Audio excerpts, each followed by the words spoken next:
Welcome, welcome, welcome to Questions, Comments, and Rude Remarks. I am your host, Monica, and I am here with the lovely Julie and Regina today. And we are going to get into the conversation about mind your own business. That's the rude remark for today. So if you are watching this, feel free to drop anything that you want, any question, comment, or rude remark you want in the chat. We would love to hear from you and you can join in on the conversation. But today's topic is really about minding your own business, which really comes from the six basic rights of personal growth, which is nurture your own life plan. Now, the reason why I say mind your own damn business is because so many people essentially take the time to be so up in yours that they are not worrying about theirs. And so we're encouraging people today to mind your own damn business. How about that? So, Julie, when I say mind your own damn business, what does that mean to you? Like, what comes to mind when I say that? Well, the funny thing is, I'm like, I really like minding other people's business. The truth I comes out. actually, I live in an apartment community in this area, and there's a lot of people around here, and they're noisy, and I'm always like, what are they doing? What's going on over there? What are they yelling about? But the other thing that I thought of right away, because I'm a small business person, I was like, I do like minding my business because there's a lot going on inside of that. So I did not take it about minding my own business. You're like, sometimes. I feel like I might be deflecting. Regina, what about you? When I say mind your own business, what does that mean to you? I mean, the first thing that comes to mind is just be you, boo, of course, because that's what I always say. But also, your business is your business. I say that a lot, and it's something that I have to say to myself too, right? As a business owner, it's like when you say mind nurture your own life plan, right? Same thing for business. Life plan, just be you. Do what you need to do. Business plan, your business is your business. Do it how you need to do it, when you need to do it, why you do it, all that. Like that's what comes up. Yeah. I often think about um, my journey. So, like, I always say that I'm like a woman of extreme faith, right? And I have this conversation all the time with like there are certain things that are my responsibility and that are within my control. Um, and so those things I mind, but the things that are not in my control, I'm minding my own business. I ain't got nothing to do with me. I don't know. I don't know what you're talking about. I ain't got shit to do with that. And I think sometimes um, the thing that like hurts people is because they're so busy worried about someone else's problems and their pain that they take them on themselves. Mm. And it really kind of creates like toxic space because it then becomes a reverberation, right? Like if I got things Mhm. going on and I'm sharing with you and then you get upset about that thing too, and now both of us are angry about it, then it becomes this bigger thing when it's like, you know what, I'm gonna mind my own business. I'm gonna let you have your pain. I'm gonna hold my own pain. I can be here for you, but that that's your business. And how you want to handle it is completely up to you. And I'm completely down for it. And so there's this bigger, I guess, this bigger conversation about like what happens when you don't mind your own damn business that I would love to dive into. So, like, I think I think there's something that you said about that really rings true. And it's not always in the like you told me what's going on, but being somebody who's really intuitive and empathic, like I can feel when something's not there. And mhm. that's where I tend to like not mind my own business where I'm like it takes over my brain and my energy and I'm like what's going on and I'm like feeling into it. I can feel that something's not right, but they're not actually telling me that something's not right. And so therefore I can go down the rabbit hole of like trying to figure it out when it's actually none of my damn business. It's true.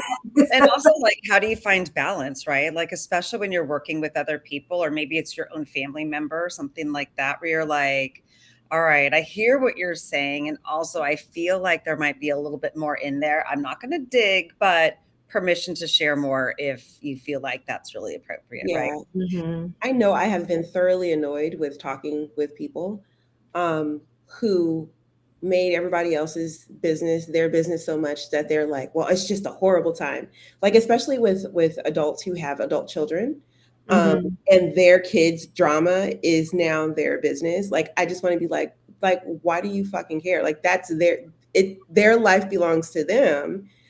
Nurture your own life plan, let them nurture their life plan, but they're making bad decisions and they're this, that, or the other, and it's affecting me in this way. And it's like, but it's not your business. Like, it's just not your business. Like, stay the fuck out their business. Like, they're grown. Like, let them be, you know? Amen.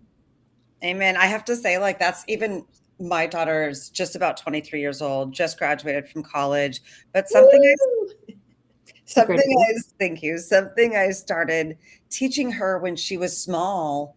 And obviously the decisions were age-based or age appropriate, but I would tell her, I trust you to make a good decision. I Mhm. trust you to make a good decision for yourself. And so as she steps into adulthood, here I am. She will definitely call and be like, Mom, this, that, and the next, help me right now. Just like spitball through this stuff. And then I can be like, okay, I'm going to do what I do right now. And I'll tell her, right? Like, have you thought about this? Have you thought about this next things? Like, are you giving yourself what you need? And kind of asking her enough, not asking her to respond to me, but asking her to like think about it enough and then handing it back to her and saying, I trust you to make a good decision about that. Mhm. That's how I try to like, again, like have a toe in her lane and then pull it back out of her lane and be like, okay, it's up to you, right? I've handed Yeah. it back off to you. I think that's an interesting thing too, that trusting yourself to make your own decision, right? And not having, so I'm definitely a verbal processor. I get it. Like Monica knows because I verbal process at her a lot. Yes. But one of the reasons why I verbal process at her so much is because she doesn't actually like tell me what I need to do. She just listens and reflects back what I'm saying. Whereas I think a lot of people that are verbal processors end up getting a lot of advice from people because they're processing out loud. And so people are conditioned to like give you advice. And what ends up happening is they lose trust in their own decision making process. Right. So as that person, I also have to know who I can go to that's going to understand. I don't need you to do this for me. I just need you to like be there to hear it, or ask me some questions along the way, and also to be able to say like, hey, this is what I'm doing right now, instead of being like always kind of like projecting outward and then getting frustrated when people tell you what to do all the time. Yeah. As a person who doesn't like anybody to tell me what to do ever, I just try not to do that to other people. I like hate being told what to do. It's like, I'm not saying this because I need you to do anything. I'm just saying this because I just need you to say it out loud. Like, just be there to witness it. Like, that's all I'm asking for you. I mean, that's such a good point. And also like, I think about how we do tend to like, as women, as moms, as like people who are in positions of power within our own businesses and things like that, we do tend to do a lot of our own processing, our own decision making, our own, and we can start to get a little bit isolating where it's like, okay. On the other hand, you have that other side where I've listened to my family, my neighbor, my coworker, my boss, da da da da da da da, the internet, some lady on a reel, whatever it happens to be, and we lose track of ourselves, right? We lose track of like, Mhm. do I trust myself? Can I hear my own intuition? Do I even remember what my own voice sounds like when I'm in my own space? Like being balanced again between like, I am my own best cheerleader. I know myself more than anybody else. And it's okay to ask for help when I really need it, right? Like finding that balance too. Yeah, Mhm. I think what it does, especially those people who are always seeking out counsel outside of themselves, sometimes that kind of creates a unhealthy comparison to what other people are doing. When the reality is like the combination of circumstances are unique to you. We all have commonalities that we all share um, when we're going through different things. There's like a certain thing that people can resonate with. But sometimes, especially those who are like who stay giving people advice, right? Sometimes you don't realize that the set of circumstances are so very specific to that one person because they're nuanced with all of the layers of, let's say Regina words, the layers of influence, right, that are happening in their lives at that moment for that particular time for their decision making. And some people will have like a blanket kind of like answer to a circumstance. Oh, well, I would handle it this way. It's like, yeah, but you don't have Yes.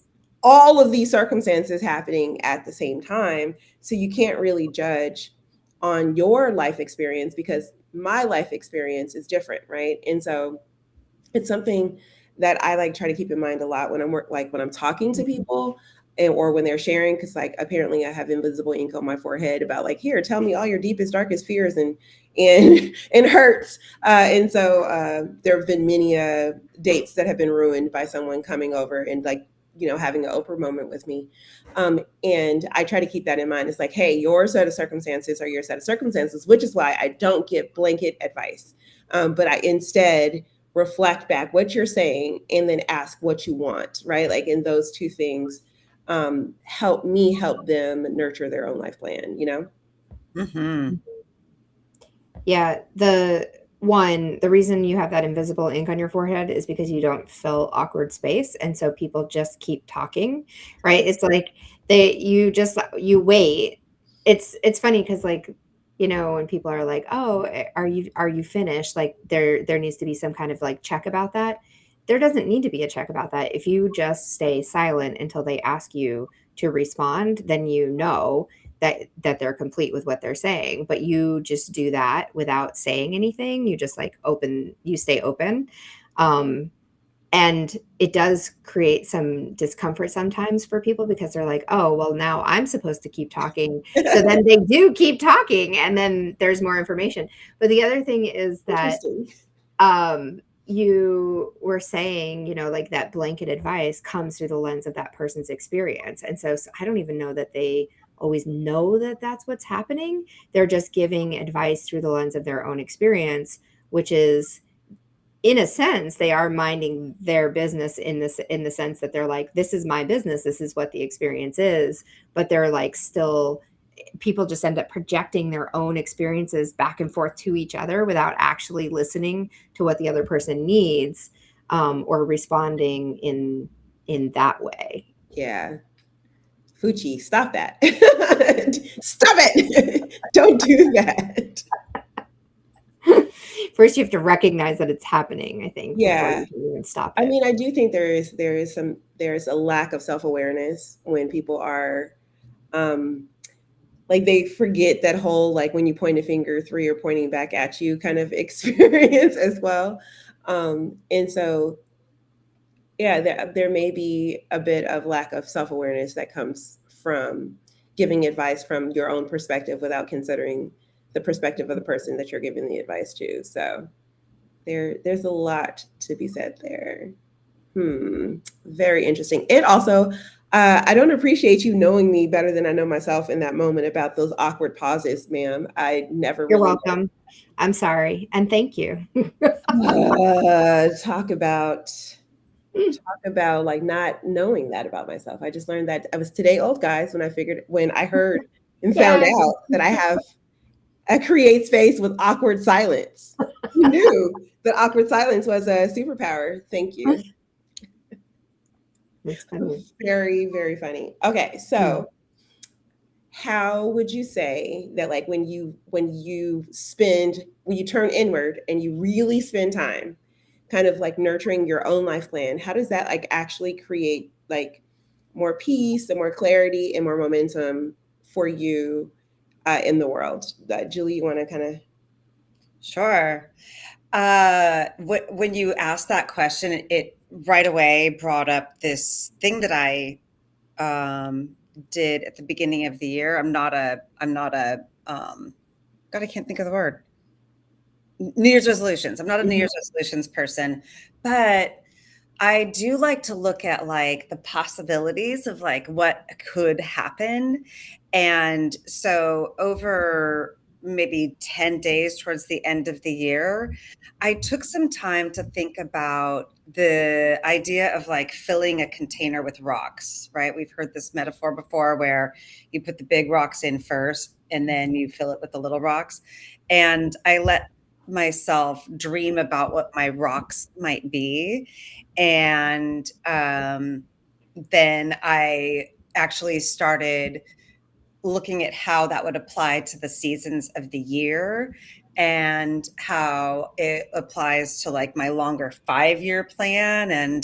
And so without like getting into the granular sandy bits of it, it was really something that felt like equal parts expansive and grounding. So, like, exciting and grounding at the same time, and allowing myself space to dream with the practical part of actually figuring out how and when to put those things into action. So, to me, I feel like when I'm taking a step back, being intentional, getting quiet, and letting myself sort of dream like that, I feel more alive inside of each day, knowing like right now the rock I'm working on in this quarter is caring for my temple body.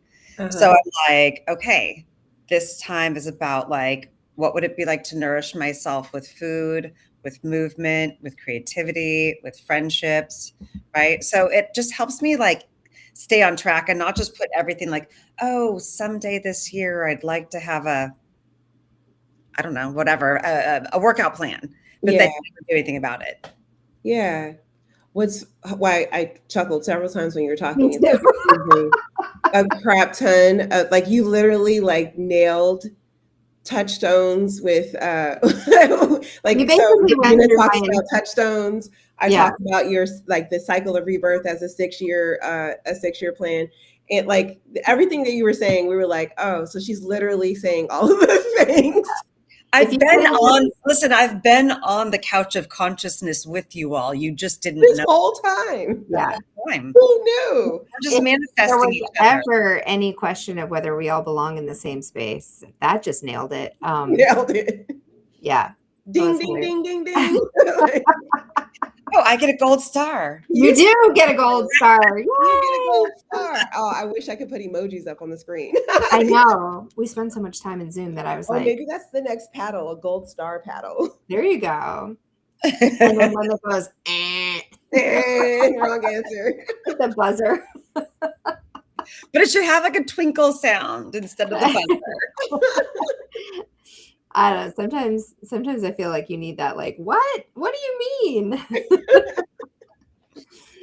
Oh, that's What great. about you, Regina? Like how does nurturing your own life plan create peace, clarity, and momentum?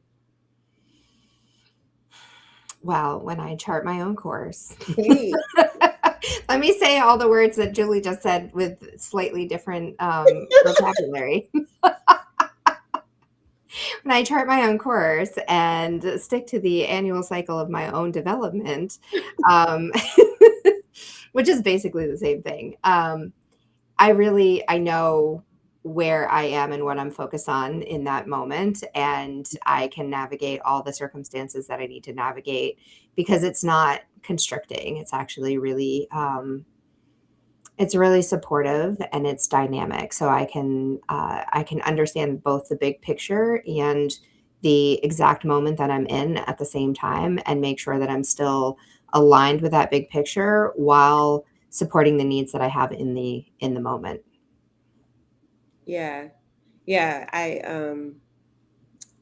I practice minding my own damn business every single solitary day, all day, every day. Like this is I didn't think about it until this. I'm learning a lot about myself live in front of you guys right now. But the minding my own damn business and allowing you and reminding you to mind your own is actually how I live my entire life full Yeah. time, like full throttle. I live in that. And how I do that. So there, especially because of my like faith journey, right? Like, so when there was a point in time where I was like, there are all these like biblical words that they say about like, have faith and walk as though like, it's going to come true. And, um, put your troubles in God's hands. Like there's all these things that I like grew up hearing all the time. And I think one day I just decided, well, let's test it, right? Let's see what happens when I mind my part of this journey and I leave God's part alone. And so I spend all of my day going, is that my business? Nope, that ain't my business. That's God's problem. Ain't my problem. Like, is this person's problem? Nope, that ain't my nope, ain't got nothing to do with me. Oh, you're asking me for my opinion? Well, here's this and here's that. What you do with that? I could give a shit. That's your problem, not my problem. And so I've like made this kind of like my life mantra where like, life is a lot easier and a lot clearer when you're only focused in on what your one responsibility is, which is yourself, right? Like my responsibility is just myself in everything. My responsibility is to be a good co-creator with experience with everything in my life. And anything that happens on the other side of that co-creation is actually not my business. And so that's their problem. And honestly, it made my marriage substantially easier. It made parenting way easy. It made being a partner in business way easy. It was like, oh, that's not my job. Like yeah. Your version of just be you, boo, is that's on you, boo. That's on you, boo. Yeah. It's because it really did eliminate how many problems I'm actually trying to solve on a regular basis. And my brain is, I mean, most of our brains are problems, like they're hardwired to solve problems, right? To figure out the answer to puzzles. Like that's what our brains do really, really well.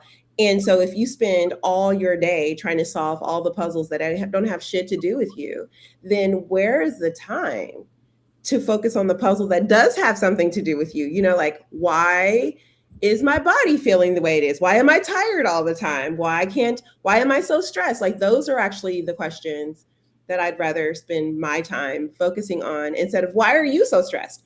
Your stress is not my business, right? But my stress is. And so maybe your stress is causing my stress. And then my job is to figure out how your stress cannot make me stressed, right? That's the question that I need to answer. Well, how can I minimize the stress that they have being an effect on me? And so I spend like all of my time full time thinking about how I could be my own problem and my own solution. And that's my business to figure out, and then I literally made a business out of that and monetized it. So yeah, there's that. Like minding my business became my business.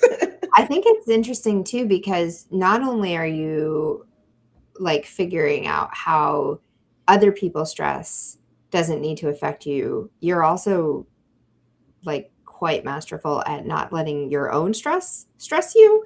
Like there have been times when I have called you in for something or like come to you to ask you something, and I just get this like a little bit of like an intuitive like, hey, what's going on? Like, how are you? And you're like, oh yeah, things kind of suck right now. And but I would not have known at all, because you actually like just show up in the like, okay, I showed up, so I'm here, right? Mm-hmm. Like that thing is happening. And I think it is a lesson in two things can be true at once. And I think that's an important part of mind your own damn business is that more than one thing can be true at once. And so even though there might be a question, like we were talking about before, of like something feels off, even though you're telling me everything's right. And like there's a certain level of that is a responsibility as somebody who cares about someone else to like acknowledge that, but it's not your responsibility to hold it if they are not choosing to invite you into it, right? Yeah. And then there's also a level of like that can be happening and this can be happening at the same time, but I'm still happening, right? And it's like, what do I actually need outside of these external things that are happening. Like there's still a whole complex ecosystem that's happening here. Exactly. And you know, it speaks to the power of meditation, right? And many times we've had conversations where people are like, you need to meditate, and that will bring you calm. But what people don't realize is the practice of meditation is not for the practice of meditation. The practice of meditation is so that I can be here in this moment with you right now, while fire alarms are going off, and while there's a kid throwing a whole tantrum on the other side of the space, and I'm locked in here with you because I've practiced focusing on this moment right here, right now, where I was supposed to be harnessing my focus. And I think all of us work in some realm of helping people with focus. And those practices are for those moments like that. And so I think it's an example of just me showing up in using all of the tools that I've practiced. I always say get high on your own supply. I not only get high on my own supply, but I get high on Regina's supply. I'm excited to get high on Julie's supply. Like every person in our community, I get high on their supply, and they'll say, this is what you should do to be successful in this thing. And I'll be like, great, noted, done. It's a part of my routine. Make it happen. Like, do it. So it's something that I say all the time is like, your success is being the best client of your product. I would say that's me showing up as the best product of Mingle, right? Like I am able to show up in that way because of all of the people I've learned from in our ecosystem who have taught me something about myself through them sharing their genius in the space that we created. And so, it's a real thing, but like that lock in on meditation, and like using your own tools to actually, I do use action planning, right? Like I do use the tools that we have in that space for myself, but I also use everybody else's tools. I chart before I start. I call it foreplay for your day though. Hey. And Julie and I were right before this, we're talking about like what she does. And I was like, oh, I can't wait to get my hands on your genius and like allow people, like more people to have access to it, because what she is pulling forward is so powerful. And I would enjoy it thoroughly, but I think other people would enjoy it thoroughly as well. So I'm excited to kind of partner with her on that.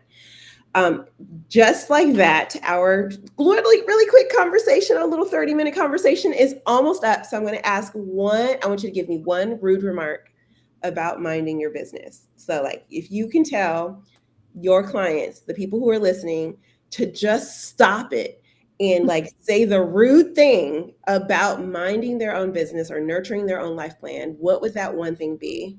And who would like to go first? Who's ready? I'm trying to think of what I want. I'm always ready. You're always ready? Okay, yeah. You go first. Be your weird and wonderful self, right? Like that's what it means to mind your own business. It's just like be like, do it out loud, do it bigger and bolder and more whatever version of weird and wonderful you think is too much for somebody else. That's you minding your own business. Yes. Good one. I would say one of the things that I do like to say to people is be where your feet are, because there's peace in the now. Like even if you've got something going on, fire alarm, kids doing whatever they're doing, my neighbors doing whatever they're doing, being locked in right now means that there's peace in this moment. So no matter what all of the rest of the stuff is that's happening, I can always come back here to this moment, to my breath, and find myself safe and right here and find a little bit of peace. Yes, I love that. Love it. And I would say you only have your plan to execute, because nobody is going to live with the consequences or the benefits of it. So if you don't nurture your own damn plan, you're nurturing someone else's plan, and who's got time for that shit? So stop it. With that has been our conversation. Thank you so much, Julie and Regina, for hanging out with me and all the folks. You can catch us here, sporadically. Honestly, I'm gonna be honest. Sometimes we come every other week. Sometimes we come once a month. But I only bring you the best conversations with the most amazing people. And I won't rush it. And there you go. There's the rude remark about that. But thank you for being on here.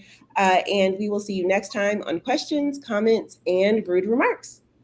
Bye-bye.